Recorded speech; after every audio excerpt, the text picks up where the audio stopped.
All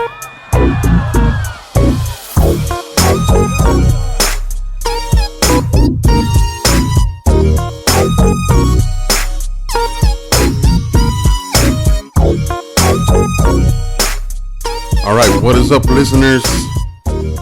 Today we have a special episode. Unfortunately, Wawa Gomez couldn't make it. Pancho had a start time, and he obviously missed it. However, we'll work through it, and hopefully he joins when he wakes up. But I have a special guest today, a good friend of ours, a person that I'm truly proud of and happy that he's in this position right now that he's in life. It is none other than Major League, and not just Major League, but the Dodgers video coordinator, Pedro Petie Montero. Thanks, man. Thanks for joining me, bro. Yeah, of course, bro. Thanks for having me. Gomez, Wawa, you guys, come on. Seriously, you guys couldn't make this thing? That's brutal. You guys are fired. That's what Gomez would be starting now. You're fired. No, but I think it's Gomez's daughter's wedding. So today, Wawa and Gomez were going. Pancho, I don't know. He's still sleeping. But no, all jokes aside though, Petie, appreciate it, man. I know we talked about, you coming on and I know you're a busy guy, because let's face it, you're at the major league level now. You're with the Dodgers staff. And it's a busy schedule, right? Yeah, I mean, it's pretty schedule, or the schedule's really busy, and like it starts all day long, like the night before, working on things, and even, as soon as we get done here, I'm gonna shower up and then head to the ballpark to get ready for the next team, but also get ready for the day. Right. Against the Giants. So we'll get into that. I'm have you explain, just a basic day, either a home game or a road game. A day in your life from the beginning, but right now give us like a quick timeline from the moment that you played youth ball all the way up to where you're at now, just real quick if you can. Yeah, I mean, obviously my dad had a big influence on me, Mr. Montero, for all of you that know my father. He great man. He's a great man. Yeah, he is. Big part of why I'm here today for sure, and then obviously a lot of other people, but I started throwing a baseball when I was 1.5 years old, and like something that I kept going, and I started playing T-ball. My dad had to ask for me to play. I think it was like 4, and the year didn't start till 5. And played at Sylmar Independent Baseball League. Played my whole baseball career there up until I got to high school, and then I had some choices. I was supposed to actually originally go to Sylmar because all of my teammates and everyone that I played with, and then supposed to go to Notre Dame, and then some things happened, and so I had a choice of either Alemany or San Fernando. Well, I didn't want to go to Alemany, not for any reason, just something. My sister went there, and I didn't want to go there because my sister went there. I wanted to be on my own. Yeah. So I decided to go to San Fernando, and then, played at San Fernando, played 4 sports at San Fernando, and obviously baseball was my first love, and, something that I learned, at San Fernando with Gomez and Coach Davis, Coach Ruben, Coach Bobby, Coach Nahar. There's just a lot of guys that help influence, me going through navigating life. And, it's kind of the reason why I wanted to become a coach, because of people like them and other coaches. And, after that, once I went to San Fernando, I blew my knee out my senior year of high school, and then ended up going to Cal State Dominguez Hills my freshman year. Then I transferred to LA Harbor, and then I finished my last 2 years at William Penn University, where I got my bachelor's, and then finished my career out there. And thought I was done playing baseball and started doing some stuff because I knew I wanted to become a firefighter. And then I got a phone call to play independent ball, and I did that for 2 seasons, one for the Long Beach Armada and the other one for the Victoria Seals in Canada. And it's kind of one of the things, how my baseball career started. And then in between all that, probably I think it was in high school or maybe college, somewhere in that, I might have been 18 or something. That's when I first started to get a little glimpse of coaching, and we can go a little bit more in depth on that. Right. Shortly. So, and you mentioned because you're a certified EMT and a certified, firefighter, right? Yeah, and then I worked as a firefighter as well for a short time, and worked for Monterey Park Fire Department. I was in Long Beach Fire Department's tower as well, and was switching was going to other departments and was going through backgrounds with LA City and LA County. Mm-hmm. And then I got called from the Dodgers. Wow. So. Man, that's crazy. You know, that I mean, not. I mean, you go from baseball. You're making your career, and obviously, I mean, you're a good player, great player. And just the injury and stuff like that. And then you said, you know what? I'm just not going to stop there, right? I mean, you're going to do something, and you went to something that you wanted to do, and that you love doing also besides baseball. And then you went and did it, right?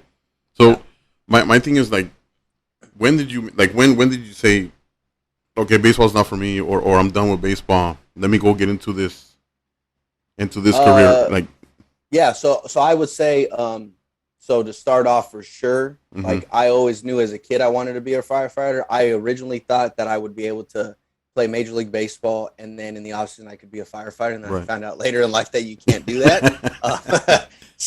And my mom actually found a piece of paper. I was in the 3rd grade that I actually said that I wanted to be a firefighter and a Major League Baseball player. So like I knew at a young age what I wanted to do. And then there was some influence throughout my life. I think the day that I really decided that I really wanted to be a firefighter was 9/11. I was like, man, to see the bravery that those guys showed, in men and women, and then to do what they did, like it was a selfless act, and like mm-hmm. it was something that just drew my attention because it was being part of something bigger than yourself. And I think that's what baseball and other team sports provided for me, and the fire service did that too. And then I came across one of my coaches that I met through Gomez that coached me in the Junior Olympic tournament in Arizona. Mm-hmm. And he was a firefighter, and his family they had family that were also firefighters, and I kept in touch with them. Well, I ended up playing travel ball with one of their sons who's my age, and Danny Gonzalez, and Please Remain Calm podcast is what they do, but it's all about firefighting stuff. Okay. And I've been on their show too, and they're like my brothers. Yeah.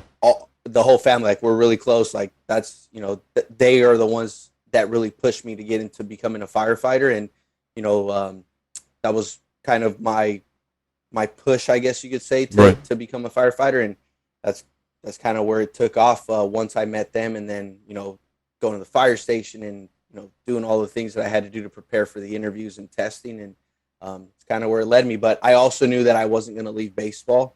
I wanted to do something, and I could say that at a young age too. I really knew that I wanted to coach more than I wanted to play. Wow. And then that's kind of where that took off for me as well. What is up, guys? It's your friend Agent Beta here with the Agent Beta Realty Group. And oh my God, the rates have gone up. What am I going to do? Buy now. That's right. You're going to buy now. Why? Because the rates are going to continue to go up. Values are going to stay the same. Potentially, we'll see a 3 to 5% drop. That's right. Adjustment, not a crash. So stop listening to the guy next door that bought his house 20 years ago that doesn't know. Who knows? I know. That's right. Agent Beta knows. So if you're serious about buying, selling, or refinancing in 2022, now is the time to do it. Call us 818-482-9505, 818-482-9505, or DM us in our IG at Agent Ubeda. That's right. Instagram is at Agent Ubeda, and I'm out. So do you think the training and and the team and the brotherhood environment going through that firefighter training, do you think that helped you coaching too? Because I mean, yeah, I would say for sure. I mean, I would say as far as like the leadership, me, right? Yeah. I mean, for me, just being kind of who I am, like I have my attention to detail with a lot of stuff has always been there. But when I got into the fire service, like it was more like you needed to like know every little. Oh yeah, it's a matter of life and death if you don't pay attention to detail. Yeah. Because if you don't do your part or you miss something, like people die. Just exactly. Like if you miss something on the baseball field, you lose. Like you might lose a game, you might lose a pitch or something. So being able to combine those, I think that's really helped develop me as a person and as a coach, and as when I was a firefighter too, and practicing every day like your life depended on it, because it did, and I think that's kind of where I've been able to bring both together, and it's put me in this position to do different things, and not only now at the major league level, when I was in the minor leagues, and even when I started my own baseball academy. Wow, that's good, man. That's good. And So let's get into you getting the call from the Dodgers as to coach, right? What level did you start at in the Dodgers organization? Yeah, so little backstory. There was a kid that used to go to San Fernando that used to work out with Coach Gomez. His name's Jeremy Rodriguez. Everyone knows him as J-Rod. He went to Crespi High School, played for Cal State Bakersfield, the Padres. So I ended up coaching him when I worked for Reggie Smith at his baseball academy, and I helped him all the way through when he was playing with the Padres. And he ended up getting kind of like forced retired, and they wanted him to coach and manage. So he managed, tried to get me a job with the Padres, didn't work out. And the following year, he got hired by the Dodgers. And Gabe Kapler, at the time, I knew him from the Valley, obviously, when I used to work out at the ball yard. And he was looking for coaches. So J-Rod put my name down, and I got the interview. I didn't get hired the first time. And then I had another interview with Kapler. And then I ended up getting the job in 2017. It was Valentine's Day was when I got the job. And then he asked me if like 2 days later I can go to spring training. I said, sure. So I packed all my stuff. Wow. And took off. And that was in 2017. And that first season they wanted to try a different role. And I was a kind of like a hybrid coach where I was at the lowest level in the Dominican Summer League. Mm-hmm. I was there for 3 weeks, and then I would go to the AZL in Arizona, which is also rookie ball, and that was I was there for 3 weeks as well. So I was going back and forth every 3 weeks from the time spring training finished, and then from there I went to the Dominican spring training for 3 weeks, came back. So I was doing that all season, and I was a hitting coach, kind of a little bit of everything else. And then when I would come back to Arizona, it was mostly infield and base running stuff, and so it was kind of cool, having the experience of coaching with Reggie and all the things that we can get into here shortly, but right.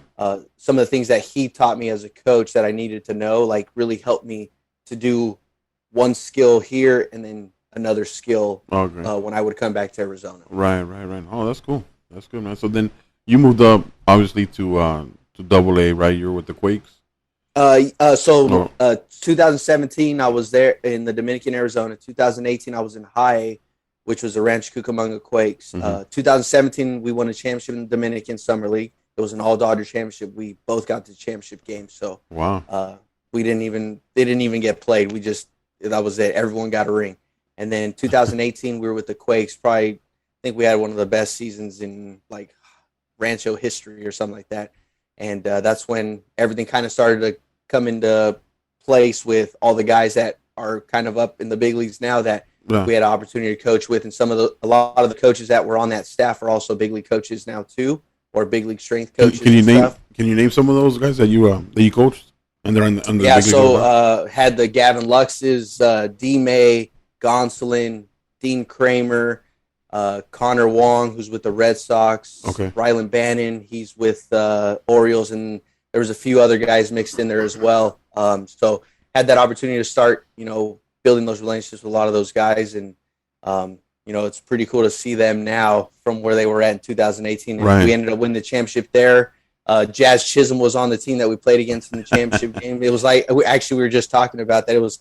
He remember like hitting a home run off of Dennis Santana. Did he have that swag back then that he has now? Yeah, he did. Yeah. Okay. And then 2019, I got promoted to Double-A and was the bench coach there and handled all the defense and base running stuff. And that was an awesome year. We were 3 outs away from winning a championship, and we ended up losing in the ninth. Oh, yeah, we had a 3-run lead going into the ninth, and we lost. And again, just going through all those years, like even in 17, 18, 19, like seeing a lot of those guys move up and get to Double-A, Triple-A, the big leagues, and even now the guys that I coached in 2017, moving up through the minor leagues. It's kind of cool to be able to see those guys move and get promoted, and it's pretty special, especially with the Dodgers because we have a really good system. Right. And yeah, that's what I was going to say. That even in the major league, because you're in the major league level now, right? You're seeing them again, right? They're coming back, and and that's I'm pretty sure that's a good feeling, Yeah, it is. And then 2020, obviously we didn't have a season, but I was going back to Arizona to help run the infield program there, and then base running stuff, but mostly just concentrating on our young infielders that we had coming up, and then.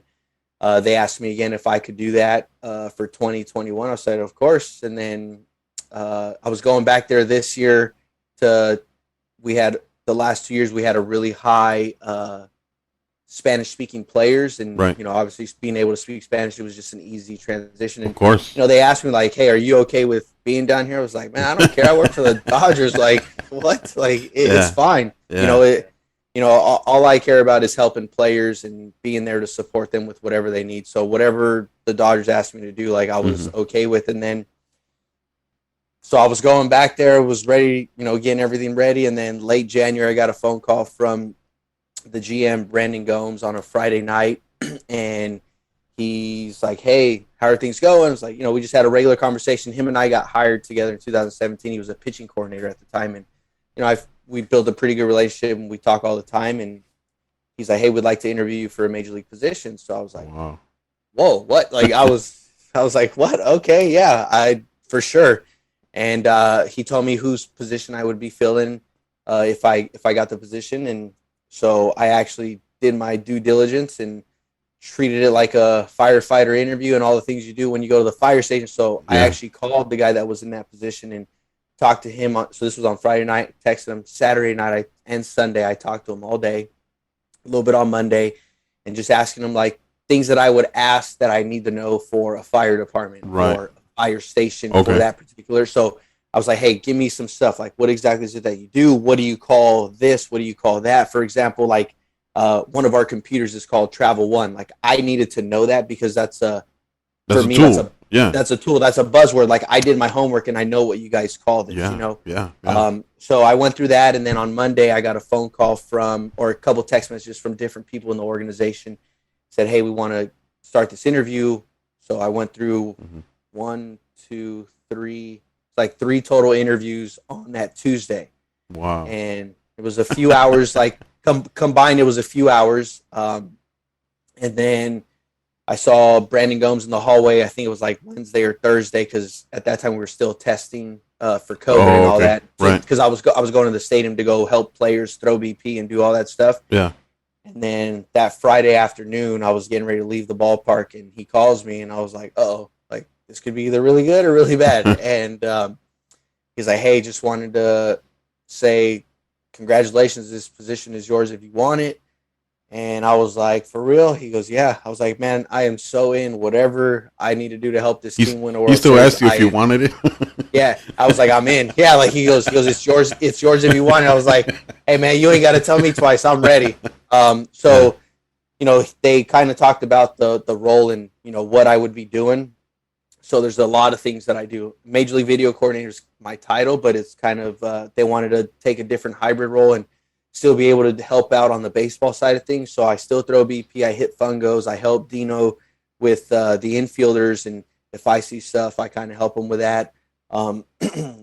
Then I prepare all the hitting coaches, hitters' notebooks for every series, which gives us all the information on pitchers and, from the starter notebook to maybe individual plans for players against the starter.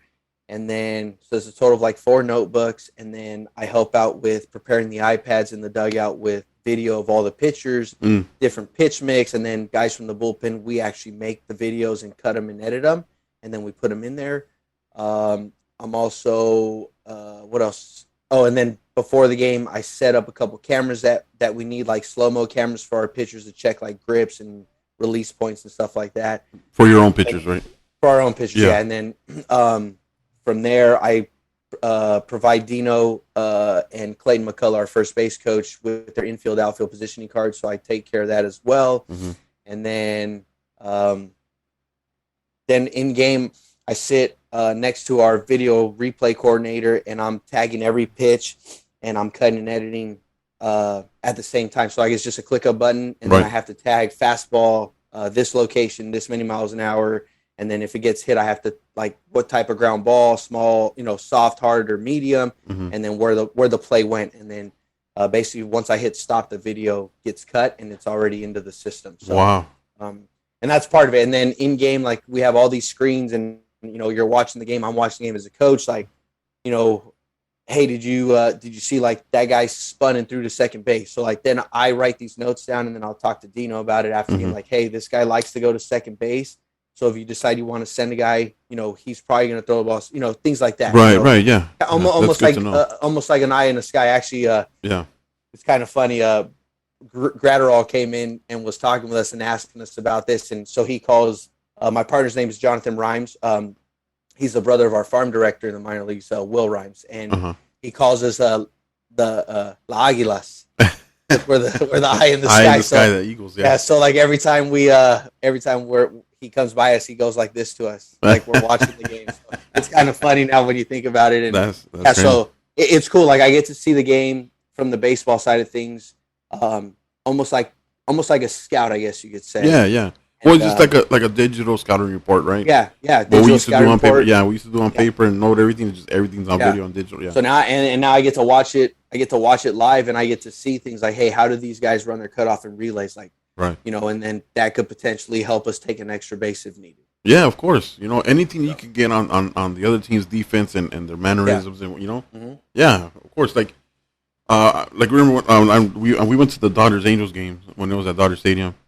And there was a foul ball. Remember that foul ball that on the right side? Oh yeah. The right field line, and it was like everybody thought it was just straight foul, right? And everybody was okay, move on. But then all of a sudden the reviewing is like, why are we reviewing that play? And it turned out that it was fair, right? Or was it the other way around? Yeah. Right? No, it was a fair ball. It was a fair ball, right? So then I'm in the stands, and I immediately texted you. I was like, hey. Was that you or what? You're like, yep. So you can call in, right? You can call into the dugout and be like, hey, we need to review that, right? Yeah. So like certain things, there's obviously a way to between Bob Guerin, the bench coach, and Jonathan and myself. If we see something, because there's a lot of times like they don't see they can't see certain parts of the field, and we have all these different angles, and like that's where we're watching the game also as like. To help us out, like, hey, he missed first base, or like, something like that. We can, we're on the phone, or like, hey, that was a fair ball, or that was a hit by pitch, or that was catcher's interference, not hit by pitch. So we'll call before they call us, so that, because sometimes players like, they don't say, hey, that hit me, or hey, I hit his glove. They just drop their bat and they go to first base, because they're in the game. They're not thinking. They're not necessarily thinking about that. So. That's our job. Like anytime something happens, like as soon as like it's close to maybe a guy getting hit by a pitch, we're on the screen watching. Like, did that get him? Because sometimes the players don't even know if it got him, unless it really hits them. So that's kind of where we come in. But most of the time they'll call us and ask us like, hey, was he safe at second? Did he come off early or something like that? Or and then we just kind of say yes or no. Or hey, it could be a bang bang play. We're in the 7th inning. You might want to take a chance here. It could be close because next inning, regardless, we're going to get another replay anyways. And that goes back to the paying attention to detail, right? Because if you're not paying attention, and then Garrett calls you, like, "Hey, did you see that, or what's going on?" Oh, I missed it. Sorry, coach. Yeah. Like how I'm gonna say it. How stupid are you gonna feel? Yeah, like I'm locked in on every pitch. And you have to. For anybody that knows me, they know I love coffee. Hey, I'm talking about like. Maybe 4 or 5 cups during the game. Hey man, locked in. They donate Black Rifle coffee at the station all the time. So I'm gonna get a box and I'm gonna hook you up. I'm in. Like literally, you should see my like right by my desk. There's just like rows of cups of coffee or like stacks of cups. Just drink. Oh man, that's crazy. And then earlier you mentioned that you love helping young players that are in the organization or that are in the farm system like that, but there's one thing that we didn't mention. You're also the founder of Montero Baseball Academy, which my son was fortunate to have the opportunity to do one summer with you, and just explain to me what that's all about. So prior to that, I had worked for the Reggie Smith Baseball Academy for I think it was like 10, 11 years. Wow. I would say, and I gotta mention this. Like my dad obviously brought the game to me, and he taught me what he could help me with. And then as I've gone through the years, there's other coaches that have influenced me. And, I met Reggie when I was 16 years old, and through my family, through my cousin, my mom got remarried, and, so on and so forth. And that's where I first met Reggie. So I didn't know I was going to like get into this. And I guess Reggie tells me all the time that he knew that he wanted me to become a coach, and he was little by little as I was coming up as a player under him. He always asked me to work with these younger guys and like these little guys and teach them and help them. And I just like, yeah, man, I loved it. Like it was something that kind of happened. And then 2007, I graduated from college and he called me. I came home and he's like, hey, I want you to come work for me. And I was like, what? All right.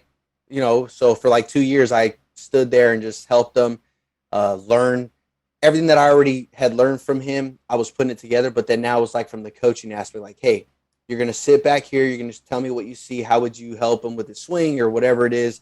And then now you're going to go soft toss and try to see everything that you need to see from a hitting standpoint or whatever we were doing, offense, defense, pitching. And then from there, he would go, okay, now you got to throw BP. And like, this is where, like, I tell a lot of people, like, you don't get nervous when you throw BP. And I was like, no, because at a young age, I was already throwing to guys like Kemp, Stanton, Yelich, because we all had mutual friends. I was still playing at the time, but I was still working for Reggie. So like Reggie would throw to me and then I'd have to throw to the other guys. Right. And because we were all working out together.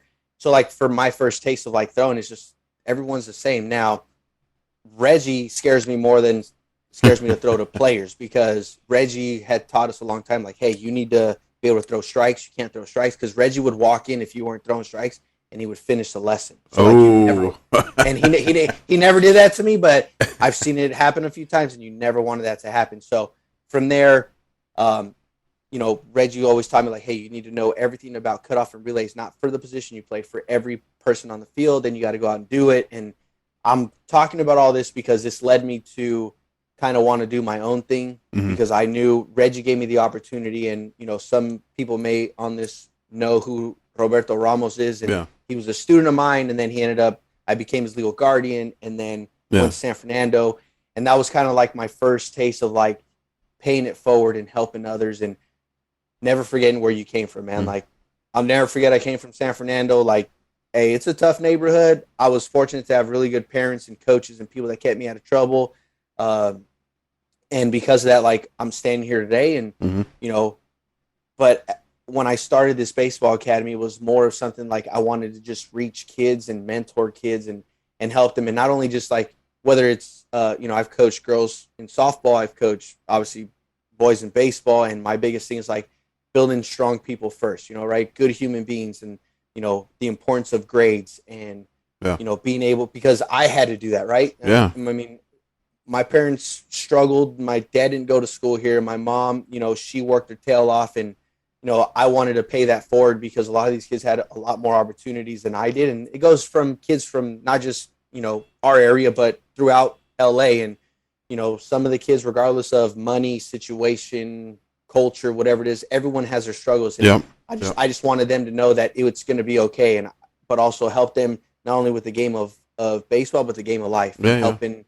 And that's kind of where I take what I do and, make that really important with kids and showing them that, like, if you're not going to get done in the classroom, the sport's really not that important right now. So, you need to be able to do both. And because you'll thank me later when, you learn how to do your own laundry, cook your own food. You're going to have to learn all that. Because when you go to college, like, your mom and dad can't help you. And I was fortunate enough that I had Mr. Montero, who, if you guys have ever had my dad's cooking, you guys know, like, Mr. Montero can cook. And my dad helped me with that. And that's things I cooked for all my roommates in college. I still love to cook. I was really superstitious as a kid, so I had to learn how to wash at a really young age because I used to get really mad at everybody for messing up my laundry for baseball or whatever sport. But, it's just something that, I think I really wanted to do to kind of create my own environment of how I wanted to teach kids, but also not have to worry about the stresses of everything else. It was just like, this is what I'm doing. It's me, myself, and I can make my own schedule. And if I don't feel like working, I'm not going to work, or if I feel like working all the time. And the one thing I will say, it's hard for me to say no to kids. If kids hey, can I come in and work? Like, doesn't matter. I usually drop what I'm doing and, make it happen because it's an opportunity that they'll never forget. And, you take that away from a kid, it'll probably affect them because the last thing you want a kid to think about you is like, man, this guy doesn't help me. Right. No, and that's a really bad feeling. Yeah, I'm gonna attest to that because when you posted about the academy that one summer, you were looking for more like freshman kids in high school, stuff like that. And my kids and a friend of ours, his kid, they were still in 7th or 8th grade. And I said, hey, Petie, I know they're not of age, but you're like, yeah, bring them, and you didn't let off on them when you're when you're hitting ground balls to them and stuff like that. So that's good, and I just think that's a good thing, man. And to tell you the truth, I just love the logo, bro, for the Montero Baseball Academy, man. Yeah. So the logo, the story behind that, one of my good friends was one of the 19 Grand Mountain Hotshots that died on June 30th, 2013, and most people that follow me or people that know me kind of know the story a little bit, but it was kind of a tribute to him because, we were both firefighters. He loved baseball. He loved the Angels, but like we were baseball and firefighting was our thing. And, and I'm, close with his parents, and I just kind of wanted to honor him and, what I wanted to do. And that was kind of how I had a kid that I actually coached that actually helped me. He created the logo for me and found it and edited it. And that's kind of how it all started. And, the one thing that I will say is, I tell all the kids that I work with, no matter what you do in life, doesn't matter if you don't take lessons with me, doesn't matter if you decide you don't want to play baseball after high school or college or whatever, I will always be available for you. And believe it or not, I talk to a lot of the kids that I've coached over the years, and, a couple of them have just graduated college, actually a lot of them, and now they're going to go get their masters. And, some of the kids didn't let me forget to, hey, Petie, I'm 21. You promised me when I'm 21 you'd have some drinks with me, and I've made sure I've covered my end of the bargain with those guys. That's good, but that's good. Yeah. That's real good, man. Yeah. So I know. I mean, we grew up in the San Fernando Valley. We grew up in San Fernando, and of course, we're Dodger fans. I mean, how are you over that you're with the Dodger organization right now, or you're still like in, like aha mode, or are you like, oh, it's business mode? That's it. I'm a Dodger, and that's it. Nah, man. Honestly, it hits me every single day. Like even just my drive to Dodger Stadium, like it's crazy. I mean, I'm smiling and I'm happy every time I think about it because, growing up as a kid, like my dad took me to, it's probably like 16, 17 straight opening days. I remember Gomez would let us go to opening day during the season, but we had to be back by a certain time. Right. And I went to so high school, I graduated, I was 17 years old, and I went to every opening day before that. And when I was at San Fernando, I went to every one of them, and Gomez would go too, and we would just come back early. We wouldn't be able to stay the whole game, which was fine. Right. And I think, like, for me, my parents finding pictures of me as a kid, I have a Dodger jacket at 1.5. I was in the newspaper throwing a baseball with my dad. Yeah. And to be able to see that, and then now I actually get to walk into the clubhouse and put on the Dodger uniform that people that, I respect, like Reggie Smith, Steve Yeager, and I mean, Jackie Robinson. Like, you just go down the list of the history of the Dodgers and everyone that's worn the uniform. Like, it is an honor to wear the jersey. And there's not a day. There are some days, obviously, because things are just crazy, but I try to wear my jersey every single day because I'm not only doing it for myself, I'm honoring all of those people before me, but I'm also doing it for my people in my city, my community. And like, hey, if I can make it, anybody can make it. And that's not to say that I got lucky. Like, you got to earn this too. It just doesn't come just by showing up. Like, you got to dive into what you want to do. Just like in anything in life, if you want to be really good at something, you have to work hard, to become a professional firefighter. Like, there's it took me 8 years to get hired. Like, I could have quit after one, but me, I get obsessed with things and I just want to like really go after it. And so for me to wear a Dodger uniform and see all the stuff that happens, and like, I mean, I showed you, I will never take it for granted when, there's a label of your name on your clothes. Like, that is that's something, like, it's special whether people like, oh man, that's whatever people want to say. Like, for me, I'm doing it for my people. That's basically the way I think about it, Yeah. Of course, you want to show that hard work and determination, commitment, and staying humble, because that's one of the main things from you, Petie. Biggest thing. You're humble, dude. I'll text you, and I understand. You don't get back at me at right away or something. You get back at me, but I totally understand. You're a busy man. You do the guy, but then you still find the way to hit me up. Hey, what's up? Like, even to get on the podcast. Yeah. And when you took my call on Thursday morning, I was like, I'm gonna give him a call. I'm gonna try and see if he answers. And you know what, you answered, bro. And that's appreciate. I'm much appreciative of that. And that just goes to show how much of a humble person you are. And like you said, you can't forget where you came from. You can't do that. Never. Because when the minute you forget where you came from, well, for me, I just think that if you forget where you came from, you're not going to advance to where you want to be, right? For sure. So that you're just an example of that, and I appreciate it. But let's get down to the nitty gritty, man, because you were living it up. You were living up the superstar life at the All-Star game at Dodger Stadium, man. Because you're actually you were throwing BP to Benintendi, Ohtani. You were dapping it up with Pujols. I mean, how was that for you, man? Man, that was a really cool experience. I like to give a shout out to Alex Torres, our clubhouse manager. He had asked me in 2020 when I was in the minor leagues, because I'm there in the off season all year, helping out at the stadium with players and stuff. And he goes, "Hey man, if I need some guys to help, like throw BP, hit fungos, are you interested?" I was like, "Yeah." Then 2020, obviously, we all know what happened. Yeah. So I was like, "Dang!" And then this year comes up, I get promoted, and then we start talking. He goes, "Hey, you still want to work?" I was like, "Hey man, whatever you guys need.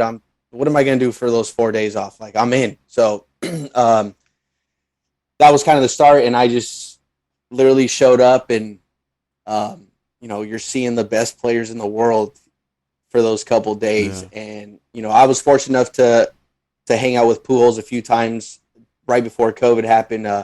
One of my college roommates, his cousin Placido Polanco, the ex-big leaguer, we have a really good relationship, and he's like basically brothers with Pujols. So he's invited me to a couple things, and not knowing that he was going to be there. And man, Pujols, what an unbelievable human being! Yeah. Like, talk about being humble, man. That guy, and he talks to so many people, and he still makes it a thing to talk to you and give you a hug. Like that hug they talk about, that's real. It's real, So, and then so just the festivities of everything, helping out and working and grinding, like it was really cool to be able to experience that, and to put on a Dodger uniform in the All-Star, man, that just hit different for me. And obviously people are texting me and like calling me and hey, I'm here, hey, I see you, and it's really cool. Like for me, it's just I'm just out there to work, like it is cool. Like I also have to take it in. I do understand that, but when people are happy and are excited, like it makes me feel good, because again, I'm repping my city, I'm repping where I come from, and you can't forget that. So it's pretty special. And then I was supposed to throw on the National League side. I knew I was helping out in the cage during the game, and then the next 2 days, and I went over. Our clubhouse manager was like, "Hey, do you mind asking the American League side if they need help?" Yeah, so I was out there for BP, and the first day they needed an arm, and I caught them a little too late, and the guy that was throwing, I guess, had a bummed arm, but he got through it. But they're like, "Hey, tomorrow we're going to need your help." I said, yeah, no problem. So this is game day. The National League, I'm with them during BP. I wasn't going to throw, no problem. Right. So then I went over to the American League side, and they looked at me like, "Hey, can you still throw?" I was like, "Yeah, whatever you guys need. Like, you want to throw a group 1, 2, or 3?" I was like, "I don't care, whatever you guys want. I mean, whatever your coaches, whatever group they want to throw, I'll throw to the group they don't, or whatever. If they want me to throw the third group so they could throw the first 2, sure." And then I think it was Cintron and Snicker were like, "Hey, you're going to throw group 1." I said, "So that way you can get out of here." I was like, "Oh, it doesn't matter to me. I'm going to be out here anyways." Like, just throw group 1. All right. So I start warming up, getting ready.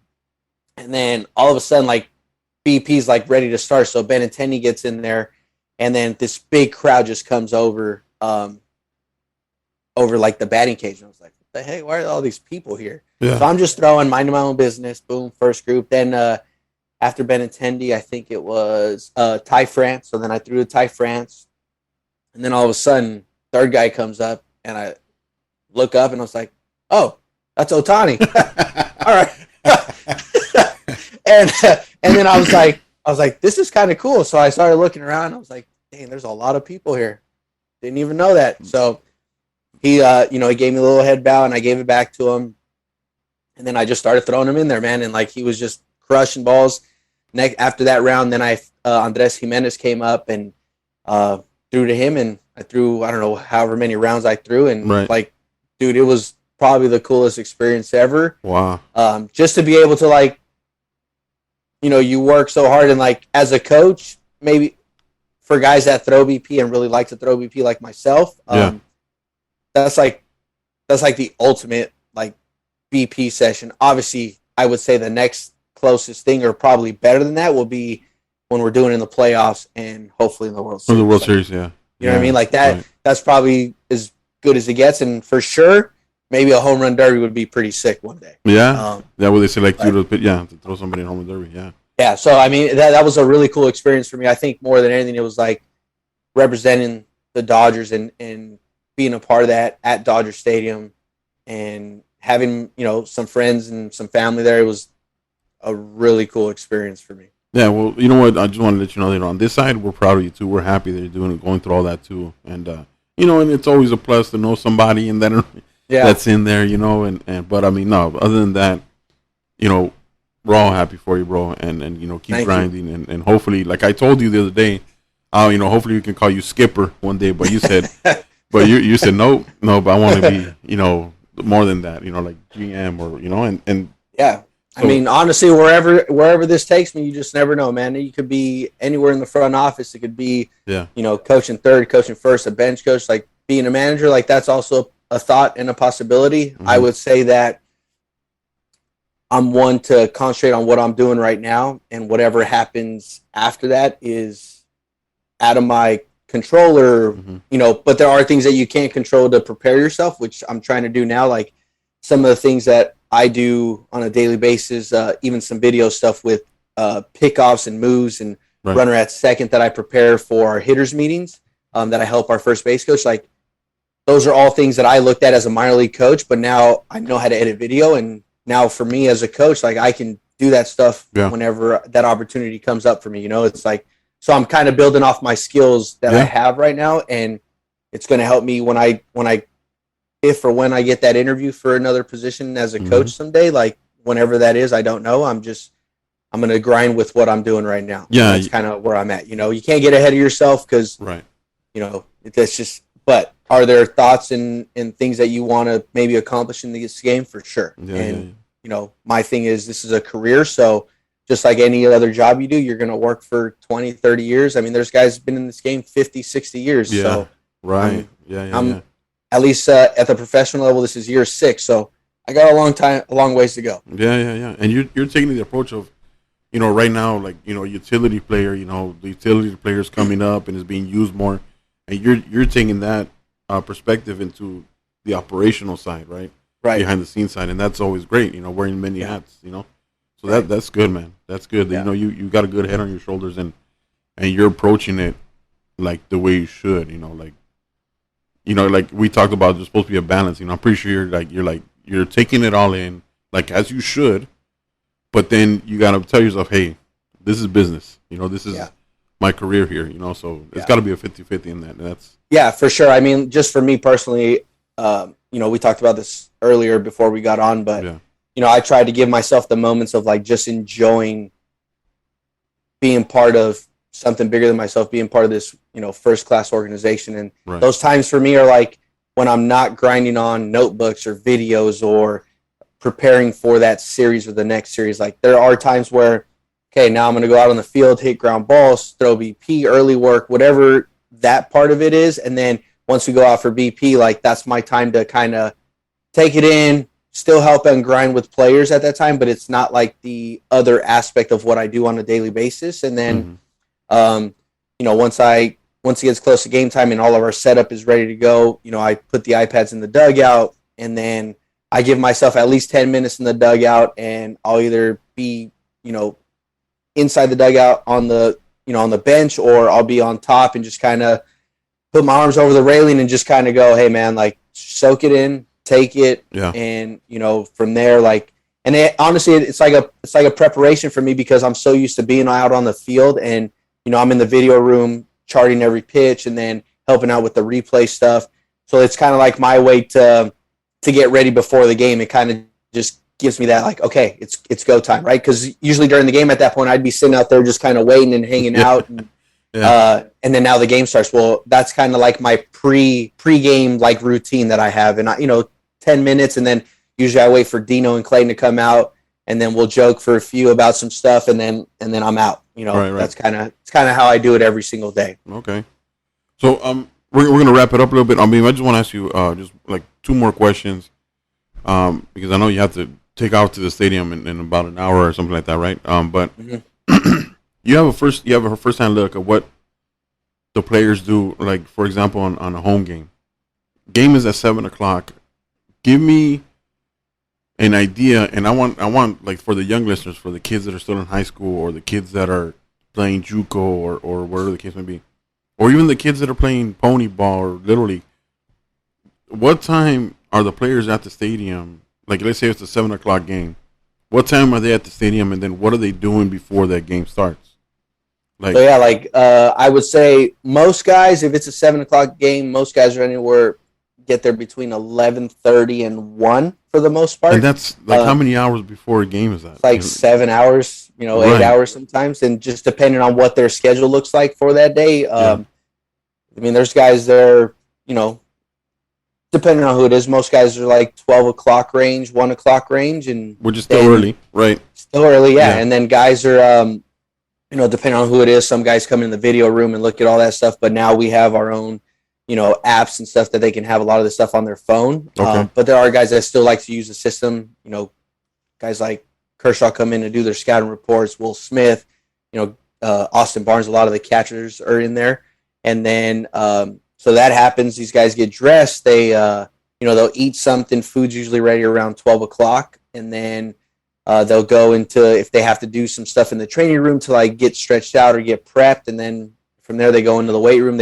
Each guy has their own like individual prep plan. So there's things that they do based off of their body type, what their body is good at, not good at. And they have to do like these warm-up stretches, different types of like small workouts to get them loose and get them activated to go do baseball activities. And then from there, like if it's position players, they're, some guys are going out for early work on defense.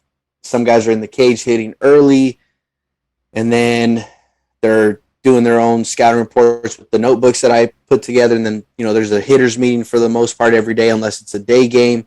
And then from there, they go out for BP. And then in between all that, pitchers come and go, whether they're starters, and depending on their day, like they'll come and throw their bullpen. So then I set up the TrackMan and the Edgertronic slow-mo video, and then have that all ready for them, and then cut it up and edit it. And, that goes, I think yesterday, Tony Gonsolin threw his pen. He started at 3:50 was his catch play, and then from there at 4 o'clock, he started his pen on the dot, 4 o'clock, and then he got done at 4:10, 4:15, whatever it was, and then that was it. And then the bullpen guys come. They start touching off the ground or off the mound a little bit, and they'll throw 8 to 10 pitches, get loose, and then call it a day. And then they go inside, and then they're just guys just hang out in the clubhouse. They'll talk and joke around, and you'll talk to players, you'll sit down and eat with them. But yeah, like this is just a constant daily thing. And then guys have their routine of like, I need to shower, I need to do this, and then from there they'll get dressed, they'll go out and hit in the cage again. Guys will go get in the weight room and get a quick lift in or whatever just to get loose again. And then now the game starts. And then after the game, depending on who it is, guys go and get treatment or go get, some kind of work. Like guys have their shoulder program, position players and pitchers. And then depending on what they did that night, then some guys work out after the game. And then before you know it, it's already 11 o'clock. So all you baseball players now that are complaining about 2-hour practices, and we're out on the field for 2 hours, 3 hours. It doesn't get any easier. It doesn't get any shorter. It's not like you just you're major league. You show up for BP 2 hours before. No. So just that's what I wanted to ask you. And get a perspective for all these kids that don't know what it takes, right? What it takes to play on that level, and then you're at the stadium for 6 hours, 7 hours, and it's nonstop. And then you have to play 3-hour games. Exactly. And then there's the after part of that, and then guys are in the whirlpool. They're in like contrast. They're doing all their stuff and ice baths. And you're talking about playing 162 games. In 170, 80 days, whatever it is, and Yeah, and then throw in the travel time, right? Because right after the game, it's crazy. Because I will say, like, there are days where I'm tired. I'm going like, oh my God, I'm exhausted. But you've got to find a way to fight through it. And you're going like, if I feel like this, could you imagine what players that are playing every day feel like? Yeah. And these guys are like grinding. Yeah. And that I mean, I already knew that. Obviously, hadn't been a player before, but it's definitely a different view from the outside looking in. And sometimes a lot of people don't understand, like, this is not an easy game. Number one, there's a lot of failure that goes on, and then there's the aspect of, like, you have to be able to play tomorrow and tomorrow. I mean, Freddie Freeman's played every game for us this year, and Trey Turner.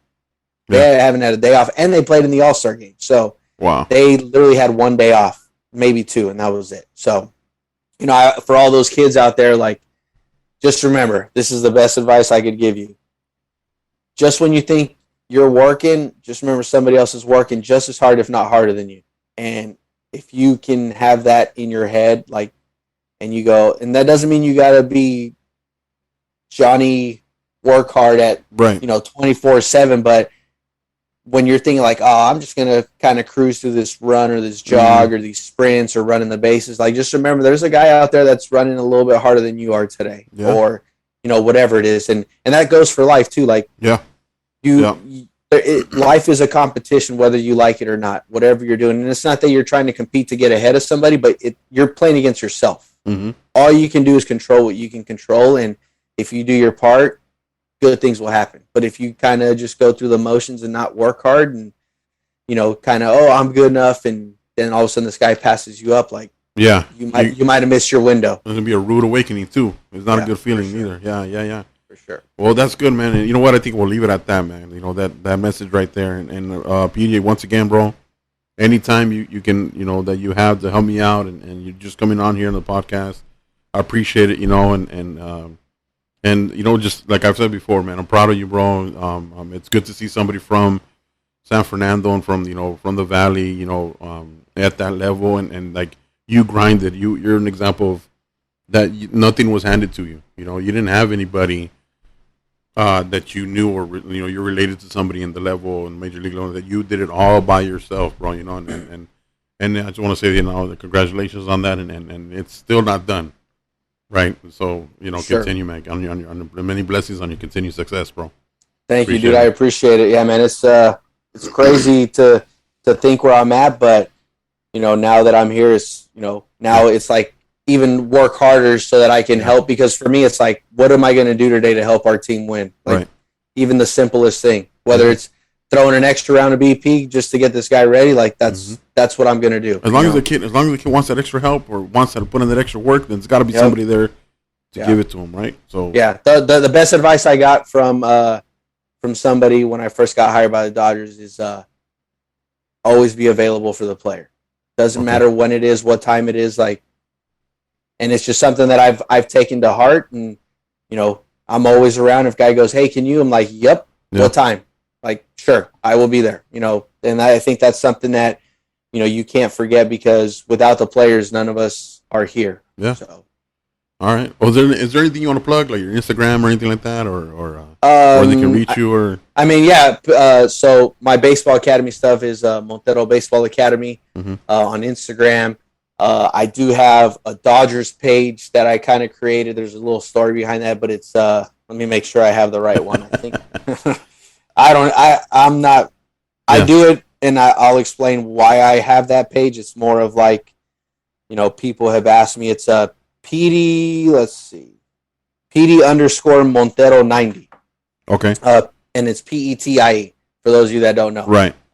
And I give a credit to Coach Mike Mata, my football Pop Warner coach. For some of you that may know him, he got tired of yelling my first name, and he said, "For now on, your name's Petie." That was at 8 years old, and that's how I got this nickname. So it's stuck.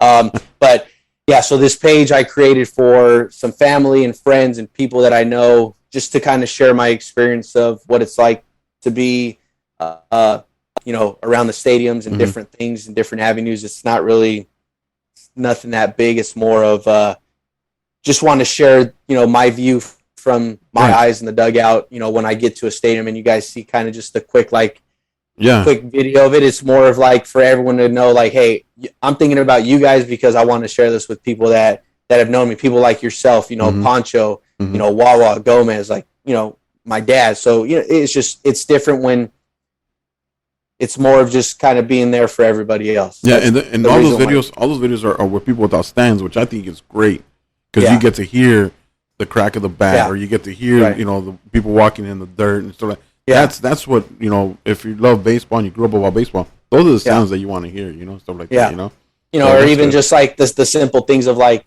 we might get a new hat for that day. Like it's more of like going like, hey, like this is for everybody, it's not just for me. And that's how I kind of approach this page. And, I try to think about other people before I think about myself. And, it's, I've gotten a lot of cool messages from people that I know. So, hey, thank you so much for sharing. And that's what gives me kind of that motivation to continue to do that. All right, man. Well, thank you, man. Appreciate it. Thank you for coming on, man. And good luck today. Thank you, sir. And good luck on the rest of the season. And hopefully we'll see you with the ring.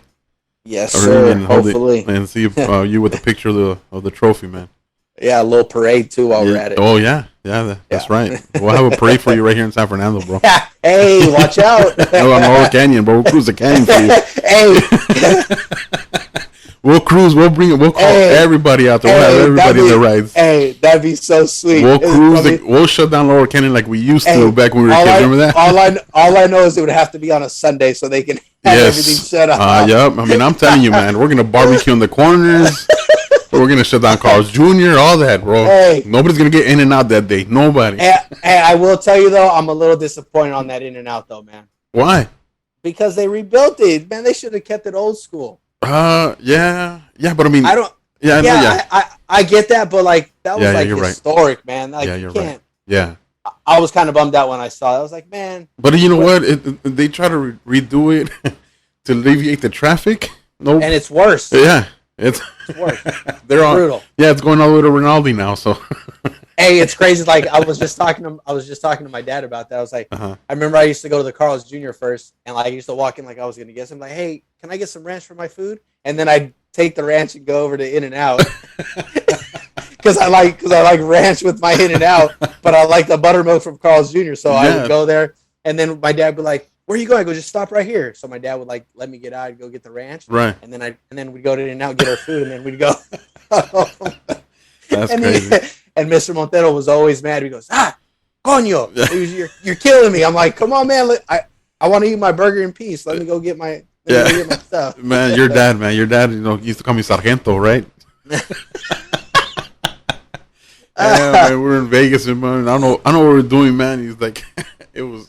I think we're trying to go to sleep in Vegas, and Wawa and Gomez being loud. It was just really late, and then.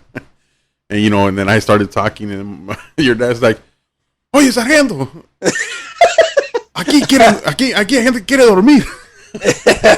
All right, sorry, Mr. Montero. I'm sorry. I'm going to sleep right now. I'm sorry. Oh, that's funny. Yeah, hey, it doesn't matter. Mr. Montero still scares me, man. Yeah, of course. Yeah, man. But hey, he's a good guy. A great guy, man. Great guy. Great guy. So hey, say hi to him for me, man. Say hi to the family for me, bro. Appreciate it. All right. And I'll talk to you later, man. Cool. Thanks, brother. Hey, no problem. Thank you, man. See ya.